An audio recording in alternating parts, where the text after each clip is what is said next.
त्याच्यामध्ये अजित पवार पुढे सक्रिय नाहीयेत. अजित पवारांना डावलून मला वाटतं अजित पवारांना प्रश्न विचारा तेच उत्तर देऊ शकतात. मी त्यांच्या वतीने उत्तर कसं देणार? पण मग हिंदुत्व आणि हिरवा रंग हा अजेंडा पुढे येण्यासाठी अहो, जे नवाब मलिकांच्या मांडीला मांडी लावून बसले ते का आम्हाला शिकवत आहेत?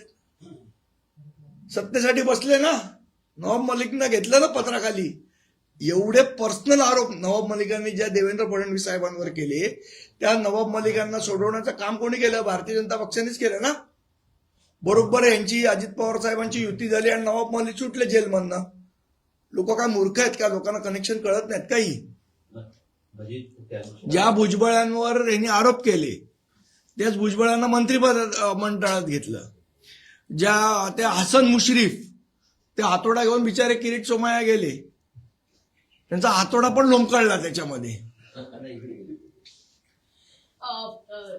मनसे आणि ठाकरे गटाची युती झाल्यानंतरच छत्रपती संभाजीनगर येथील सुमित तांबेकर जे जिल्हा सुमितचा विषय वेगळा आहे. आमची त्याचं बोलणं चालू आहे. थोडी नाराजी आहे, आम्ही बोलू त्याशी. पण मग ही नाराजी दूर करण्याचा प्रयत्न असेल. आम्ही बोलू, आमचे नेते मंडळी बोलतील त्यांच्याशी. जागा वाटपाचा काही पेच नाही, उमेदवारच मिळत नाही ठाकरे बंधूंना, असं देखील सांगण्यात येतं. योगेश कदम. कोण? योगेश कदम. योगेश कदम का बैठकीला हजर होता आमच्या? फुल अँड फायनल यादी कधीपर्यंत येऊ शकते? कारण अवघे 21 दिवस राहिले. अजूनही चर्चा चालू आहे. आज उद्यामध्ये यादी फायनल. या प्रोसेसमध्ये मी नाही, आमचे वरिष्ठ नेते नांदगावकर साहेब आणि सरदेसाई साहेब बघतायत. ते तुम्हाला 1-2 दिवसात संपूर्ण सांगते. ते तब्येत बरी नाही त्यांची.